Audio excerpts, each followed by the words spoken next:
Hey, thanks for tuning into the show. This video is from our live show exclusive on odds.com. If you want to see the entire thing, make sure you click the link below. Head on over to odds.com, check it out, and let's make that cash. José Alberto Quiñónez, El Teco, they call the man. He is 9-4, taking on Luis de la Samurai Smolka, who is 16-5. Jose is very light on his feet. This dude circles extremely well. He's got a long jab. He uses his front kick to control the range, and he likes to do these little fadeaway punches where he catches people while he's rolling back. But he's got a little bit of that tall man defense. When you do that fadeaway, that chin kind of creeps up there just a little bit. He's a Brazilian Jiu-Jitsu purple belt, and he's got some nasty ground and pound. When he's on the ground, he's got that long, lanky frame. He can fire those elbows off and cut people up. But he's a decision machine. This guy doesn't finish anybody. Now, he's coming off of his ass whipping from Sean O'Malley. He's 5-3 so far in the UFC, and that's a pretty impressive record at the top end. However, with 5 wins in the UFC, not a single one is an active roster member. Jose Quiñónez has 5 wins in the UFC, and not one of them is still in the UFC. He is going to have a 1-inch reach advantage here in this fight. And Smolka is taking his second run at the big stage. He was in the UFC before. He honestly looked like he was a monster out the gates. He was finishing everybody. And then I want to say he had some substance abuse issues. I want to say that he had a problem in his personal life, and he ended up going on this horrific skid. He ended up He ended up losing 4 fights in a row. And he got cut from the organization. He went back to his roots, went back to basics, rebuilt himself, got a bunch of finishes, not a bunch, but he got like 3 finishes on the regional scene. And now he's back in the UFC. Since he made it back to the big show, he's 2-2. However, the 2 people that he's lost to are extremely high-level opposition. I want to make sure I quote this thing right. So let me get my page up here on Smolka. I don't want to tell you the wrong names. So he lost to Matt Danger Schnell, who's a killer be killed finisher, a kid that I'm really high on. And then he lost to Casey Kenny. So nothing to be ashamed of losing to those 2 guys. What Smolka does well is he's just like Matt Schnell. He's a kill or be killed fighter. He goes in there to finish every single time. If he can't finish his opponent, then sometimes he does end up losing a decision. But he's got weapons everywhere. This guy's slick on the ground. He's got a strong body kick. He actually really likes to work the body of his opponent, something that I love to see. When you bank that body work, it just pays off later in the fight. Your opponent can't quite get the air in that they want to. They're slowing down. Everything hurts, and it's not supposed to. It pays off, especially with these guys that are finishers. They go to the body. Those hands start to drop, and then you go for the kill shot on the head. I absolutely love it. And Smolka, I really think he's turned a corner in his personal life and in his UFC life. I expect him to get the win here. And I am super excited to see all the money that came pouring in on Jose Quiñónez, because I was able to snag Luis Smolka. I think I got 143, minus 143. He's somewhere out there between minus 135 and minus 145, depending on your book. I think this is a favorite that just takes it. Jose doesn't do anything that impresses me. Smolka on his best night is a guy that can challenge the top end of the division. I think there's just there's a ceiling level here. One guy can go a long way, and I think that the other one he's kind of hit the end of his run. I feel like the UFC can get behind a guy like Smolka, and Quiñónez just isn't overly marketable. I know that doesn't matter in like the fight breakdown sense, but I think this is a good matchup for Smolka, and I think Quiñónez is knocking on the door of getting his walking papers. I did go ahead and bet Luis Smolka, and I'm going to be cheering for the last samurai. Ben Rothwell on the mic this evening. How you doing, Jody? Gaming Wolf, Smolka inside the distance. I don't hate it. Stay in Jitsu. What's up, my friend? How you doing this evening? Yep, there we go. All right, Gabriel, thank you very much for chiming in with me, my friend. He had an abuse problem. I wasn't sure if it was drugs or alcohol, but yeah, he had an abuse problem.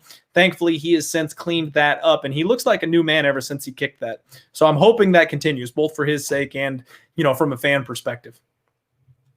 All right, so we have broken down 4 fights on this card, and we have bets on 3 of them already. I'm going to empty the clip this weekend, folks.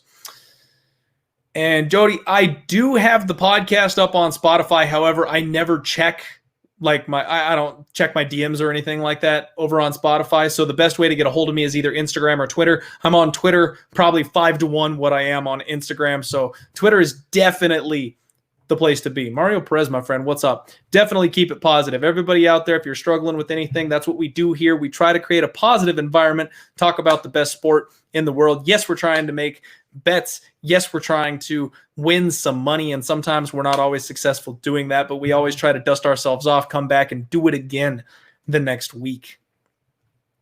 Dave Molina, nope, we're not parlaying those bets. These are all straight bets. I do try to educate everybody watching the show, so if you're new, straight bets are the most profitable way you can go. Parlays, Vegas was built on parlays, folks. If you string together 4 or 5 leg parlays, if you're sprinkling a little amount on them for like a lottery ticket type situation, I do that every week. I love doing that. It's fun. You get a sweat. You got a chance at a big payout, but you can't hit it hard because those are very, very hard to hit. Your bigger bets, your bigger, larger amounts that you're putting on any bets, one at a time. Make sure you do single bets, especially on these lines where we're doing short underdogs or short favorites. They're perfectly playable. You don't need to parlay those spots. And everybody remember bankroll management. I've been getting this question a lot lately.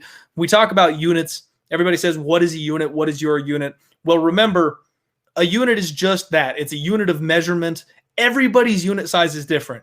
If I bet $10 a fight, a lot of people out there are going to look down on me, like, he doesn't know shit. If I bet $1,000 a fight, there are going to be people out there that'll be like, oh, damn, I want to hear what this guy has to say. Just because you have money doesn't mean you're good at sports betting. So just because you bet bigger doesn't make you a more successful bettor. And just because you bet smaller also doesn't mean that you're a bad bettor. You don't know what you're talking about. So don't bother with people when they ask you what your unit size is. It's a dick measuring contest, and it's not something we need to be involved in.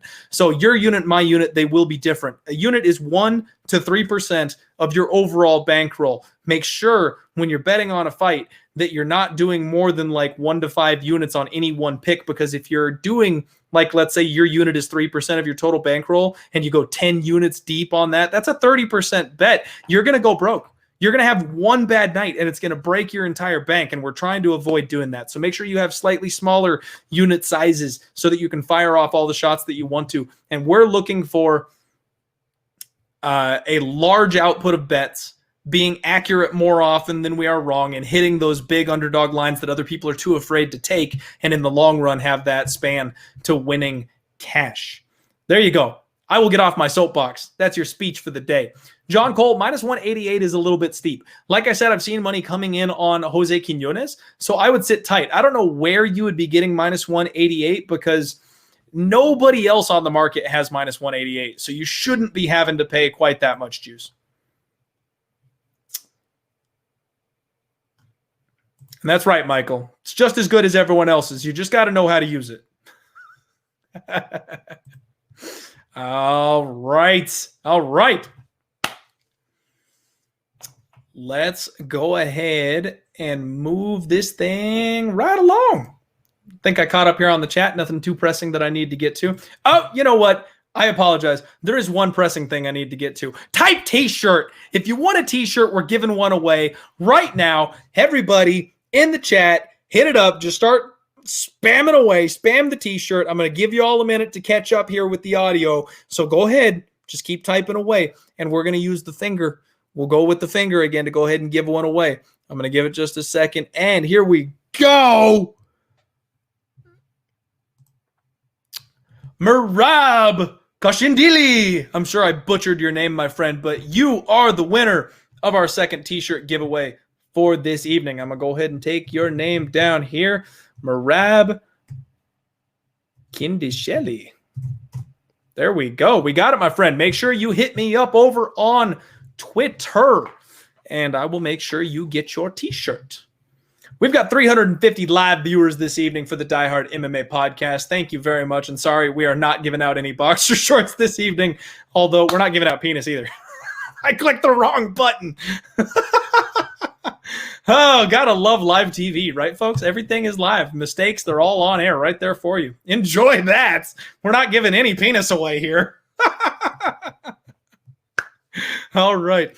I do want to go ahead and shout out my other sponsors. The boys over at GoatCapitalSports.com, they handicap all the other sports that are out there, basketball, football, baseball. They've been absolutely crushing it, and they love me over there. So if you want to pay a moderate fee to just get some winners in your inbox, Goat Capital Sports at Goat Capital _ on Twitter. Let them know that Clint sent you. They're very affordable, and they know their shit. They're fun guys over there. They've been a sponsor of the show since way early on, actually. They've been with me almost for the entire time I've been doing it. So that was good stuff. All right, Troy, we're done with the t-shirt for this one. You can you can take a break, buddy. You can take a break.